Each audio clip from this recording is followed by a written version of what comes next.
We had no books and weren't allowed to take notes, Ada Stemple said of the classroom she sat in at Arlington Hall Station, a girls' school on the Virginia side of the Potomac, that the Army had taken over and filled with cryptanalysts. Nothing written could leave the grounds.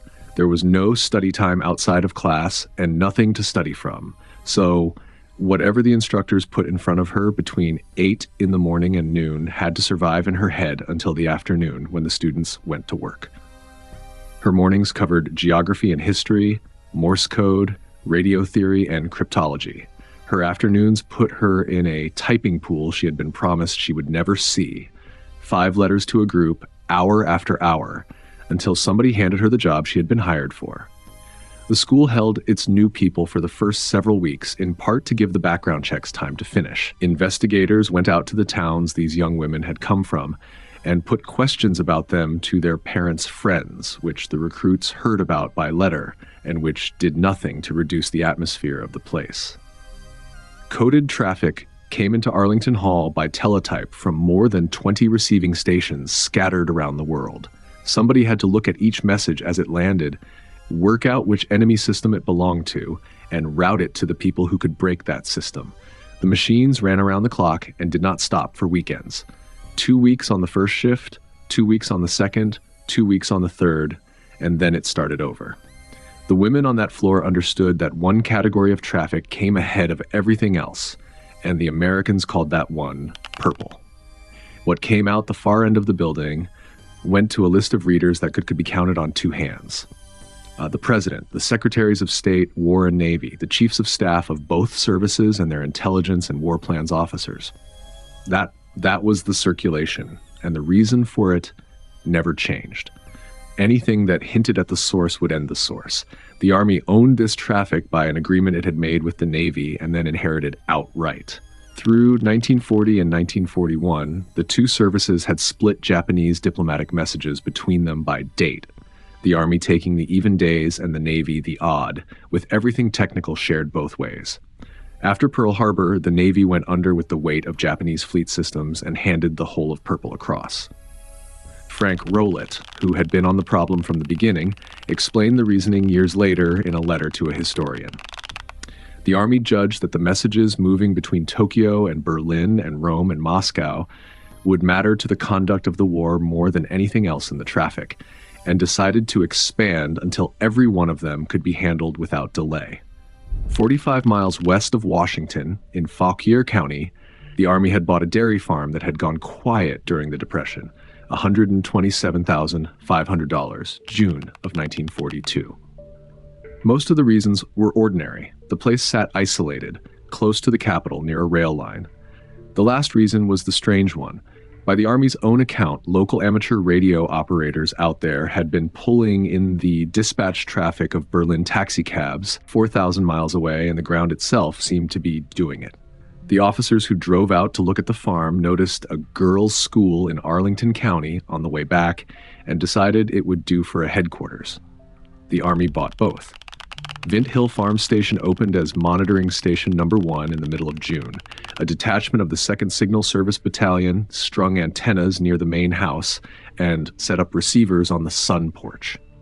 That autumn, the Army moved its cryptographic school there from Fort Monmouth and ran out of room within weeks.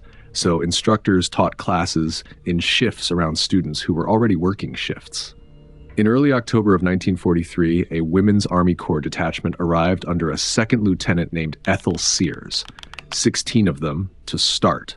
They trained as cryptanalysts and went on to the same rosters as the men, and by the time their barracks were finished in November, the detachment had grown tenfold. On the morning of the 10th of November, an intercept operator named Leonard Mudloff sat down at a receiver in one of the converted barns and put on headphones. Near lunchtime, he found a transmission repeating itself on a German channel. Urgent message. Berlin calling Tokyo. He stayed at the set and worked through the meal, and when his shift ended, the operator who replaced him kept copying, and the one after that. The traffic ran for 2 days before it stopped. The man who had sent it was Baron Oshima Hiroshi, ambassador to Germany, and the first thing worth knowing about him is that he was not a diplomat by trade. He was a lieutenant general of the Imperial Army, the son of Oshima Kenichi, who had served as Japan's army minister during the First World War. He came out of the Army Academy in 1905 and the Army War College in 1915. He was an artilleryman who had commanded the 10th Field Artillery Regiment. He had done a tour as assistant military attaché in Germany after the Siberian intervention, then attached postings in Budapest and Vienna, and he returned to Berlin as military attaché in 1934, speaking near flawless German. He was also, by any measure available, a committed servant of the German cause rather than a neutral observer of it. Hitler gave him the Grand Cross of the Order of the German Eagle in gold after Pearl Harbor, one of 15 men to receive it. The record of a meeting in January of 1942, entered later as evidence at Nuremberg, has Hitler explaining that merchant crews would be left to die in the water so the Americans could not replace them, and has Oshima agreeing and adding that his own navy was obliged to do the same. None of that was what mattered to the men listening in Virginia. What mattered was that when an army showed this man a fortification, he understood what he was looking at. And when he sat down afterward, he wrote it up the way a staff officer writes things up. It also mattered that he had no other way to file.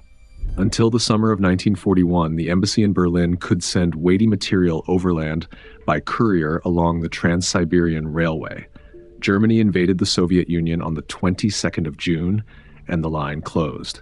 Japan's ambassador in Washington complained about it to the American Acting Secretary of State that July, saying that with the railway shut for a period nobody could predict, Germany could give Japan no help that way.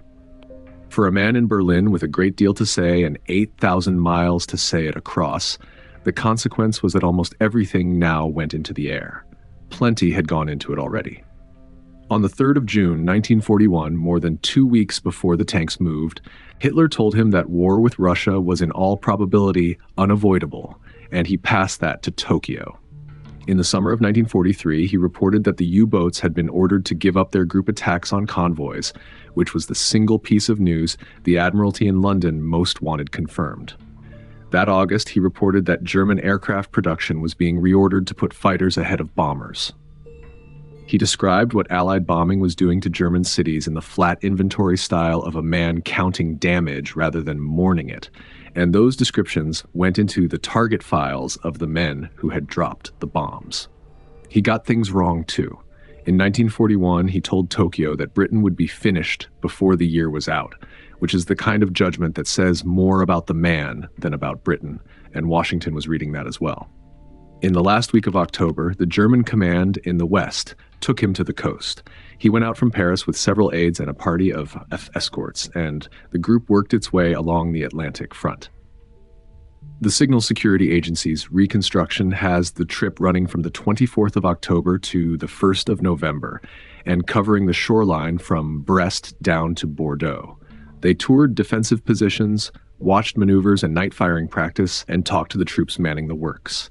Senior officers sat with Oshima and explained how the forces in the West were organized and what those forces would do when the invasion came, and the briefings were generous.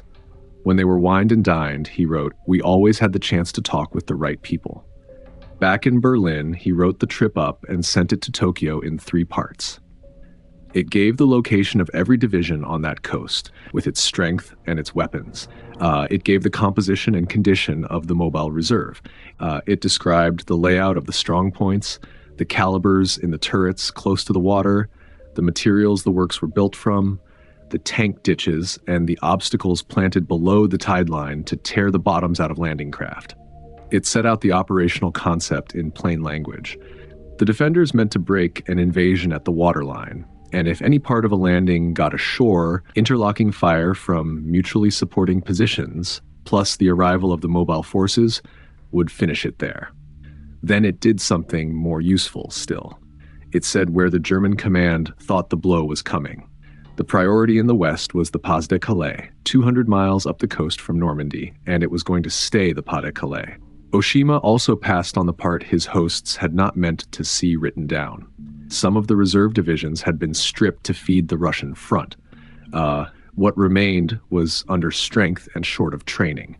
The first of the intercepted transmissions began reaching Arlington Hall on the evening of the 11th of November. What happened to it there took a month. The cipher had come into service with the Foreign Ministry in Tokyo in 1938, and its owners considered it beyond analysis. American cryptanalysts solved it in the autumn of 1940 without ever having laid eyes on one of the machines. What they built instead was an analog put together by an engineer named Leo Rosen out of stepping switches of a kind then common in American telephone exchanges. And it worked because somebody had reconstructed the logic underneath rather than copying it. How close the reconstruction ran did not become clear until fragments of a genuine machine were recovered after the war. Tokyo had used 3 7-layer switches for each stage of the cipher. Rosen had used 4 6-layer switches. As ciphers, the 2 arrangements were the same thing. William Friedman, who ran the effort, had taken to calling his cryptanalysts magicians during the 1930s, which is the likeliest origin of the cover name they all ended up working under. Reading the message in the mechanical sense was therefore the easy part by 1943. The text came out the far end as Romanized Japanese because the writing system cannot be sent in Morse, and then it had to become English in the hands of young men who had been studying the language for about a year.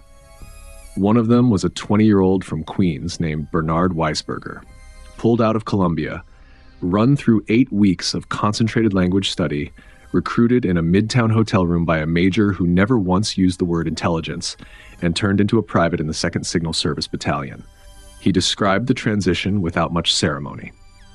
One morning he was a student. The next morning he was reading a report from the ambassador in Berlin that was less than 48 hours old. The English those translators produced was accurate, and it was not readable. A former officer on the special branch desks put it in blunt terms years afterward. The material coming over from Arlington Hall would not be in the King's English, and some of it could not be understood at all. So there was another floor to this in the Pentagon.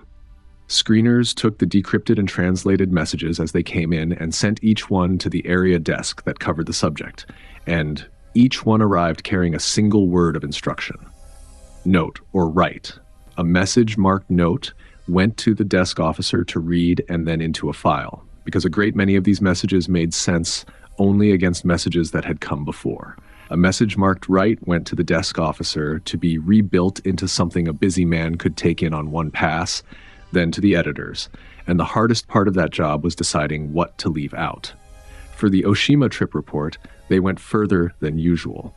The analysts supplied the real names of the German generals he had met, since the ambassador had written them as sounds, and they had come out the other end as sounds rather than people. A General Suoten became General von Sodenstern, and an Admiral Karanke became Admiral Kranke. Nests of resistance became strongpoints, honorifics came out, and in places the ambassador was paraphrased outright. On the 14th of December, a lieutenant colonel at the Signal Security Agency named Earl Cook sent the package forward. On the 16th, it was on the president's desk. The record is not as tidy as the summary of it. The Army's own historians, working from the same files, have described the trip as a 9-day tour and as a 4-day tour. They have described the report as 16 pages and as 20. One account has Oshima on the Atlantic coast between Brest and Bordeaux. Another has him examining the defenses of continental Europe and the western coast of Norway. The full text was not finished in translation until the 11th of December, a month after the first characters came off the receiver at Vint Hill, though a draft reached General Marshall and the White House within a day of the intercept. What never varies across the accounts is the part that mattered to the men planning Overlord, which was the divisions, the fortifications, and the Pas de Calais, which leaves the question of why a professional soldier with everything to lose put all of that on a radio circuit in the first place. Oshima answered it himself 14 years later. In November of 1959, he sat for a series of interviews with military historians in Tokyo, and the handwritten transcripts survive. They asked him about the security of his transmissions. He said that in 1941, Heinrich Georg Stammer, a German diplomat who knew the file better than most, had warned him there were indications the Allies were reading his government's diplomatic traffic. The Germans raised the subject with him more than once over the years, and each time he assured them the system was sound. He had taken his own precaution. He double enciphered his dispatches, and he was satisfied that nothing enciphered twice could be read by anybody. Stammer was not the only warning. and Berlin knew it. In April of 1941, a German diplomat in Washington named Hans Thomsen had cabled Ribbentrop that a source he considered beyond question told him the Americans were reading the Japanese diplomatic cipher. The warning went on to Tokyo. The cipher stayed in service until the end of the war, he had been told. Nothing on the American side of the circuit rested on one man's judgment about anything. On the 7th of December, 1941, 105 civilians handled magic traffic. By the 1st of February 1943, Arlington Hall had close to 17 times that number on the payroll, and by the end of the war, better than 10,000, about 7,000 of them, women. Punch card machines sorted intercepted text into combinations of letters no human eye would have finished counting. The translators helped the cryptanalysts by staring at meaningless strings for the shapes of words, then went back to their own piles. What that machinery collected off one man is easy to state. Roughly 70 of Oshima's own messages went out over the last 11 months of 1941. 2 years later, the annual figure stood at 400. In 1944, it reached half again as many. And across the 4 months of war Germany had left in 1945, his traffic still ran at better than 70 messages a month. Some ran a single page. Some ran 30. His attaches and his secretaries sent their own on top of that. None of it was worth anything until it reached a man who could act on it, and that turned out to be the hardest engineering in the business. The summaries went to the White House and were handed to the president's naval aide, and once Roosevelt had read them, a courier came back for the paper and destroyed it. From the start of 1944, the chief of staff had his own copies bound each day into a black book, sometimes 2 of them, sometimes 3, and they sat on the table at his morning meeting with his staff. Field commanders were another matter. For most of the war, they had been kept outside the circle, because every additional reader multiplied the chance that somebody would act on the material in a way that told the enemy where it came from. Eisenhower himself was not brought inside until late June of 1942, when Churchill told him in person, and Marshall was still writing to him in March of 1944 to set out the terms on which any of it could go to American field commands. The two governments had settled their own full exchange of this material as late as May of 1943. The solution was to move it by hand. In the summer of 1943, the Army stood up a special security officer system patterned on a British arrangement, and the first group of 20 officers went into training in July and out to theater headquarters in September. Each one carried his own cipher equipment. Each one deciphered the incoming traffic himself, walked it into the commander's office, and showed it to the short list of officers cleared to see it. Nothing was left behind. The officer kept custody of every sheet until it was destroyed, because a theater headquarters was not permitted to hold a copy of anything. On the 1st of June, 1944, 5 days before the landings, Oshima cabled Tokyo an account of what Hitler expected. The Führer anticipated diversionary attacks in Norway, in Denmark, and on the French Mediterranean coast, and believed the real assault would come across the Strait of Dover into the Pas de Calais. Every fictitious division the Allies had invented in southeast England, every rubber tank and false radio net, stood confirmed as working by the man it was all aimed at, in his own words, Red in Virginia. In September of 1944, writing to Governor Thomas Dewey to persuade him to keep the subject out of a presidential campaign, George Marshall put it in one line. Baron Oshima's messages from Berlin were our main basis of information regarding Hitler's intentions in Europe. None of it made the picture complete, and one stretch of coast proved it. The Allied estimate for the sector the Americans called Omaha had the beach held by a reinforced battalion of the 716th Infantry Division, a static formation thought to be half filled with men who were not German. The 352nd Infantry Division, a full-strength unit with combat experience, sat in that estimate about 20 miles inland at St. Lo, where it would come up for a counterattack later in the day. The 352nd had been ordered forward to the coast in March, in the spirit of the doctrine Oshima had written down for Tokyo, and the move went unnoticed. The first waves at Omaha came ashore in front of a division nobody had briefed them on. The United States Army's own account of the landings names that failure in plain terms, and for a long time afterward, The accepted explanation held that the 352nd had happened to be near the coast on an exercise a few days before, which is what the post-action reports recorded and which the German records do not support. Whatever else the reading of the ambassador's mail achieved, it did not save the men in the first hour on that beach. Almost none of the people who produced the intelligence were ever told what they had produced. The work was cut into pieces on purpose. Anne Cara Christie, who spent the war at Arlington Hall and 40 years later became the first woman to serve as deputy director of the National Security Agency, described it afterward as an assembly line, wings of long rooms with tables instead of desks, everyone working a small portion of something and next to no feedback about what any finished product had done. Weisberger, who at least knew whose reports he was translating, wrote that it was a thrill that of course could not be shared. Some of them left almost no record at all. William Coffey joined the Signal Intelligence Service as a janitor, moved up to messenger, and in early 1944 took on the job of building the first all-black unit at Arlington Hall, after the chief of cryptanalysis received instructions to hire around 100 black employees and give them real work. The unit took over commercial coded traffic, identifying systems, decoding, translating, and routing, the work an all-white office had done until the agency broke that office up.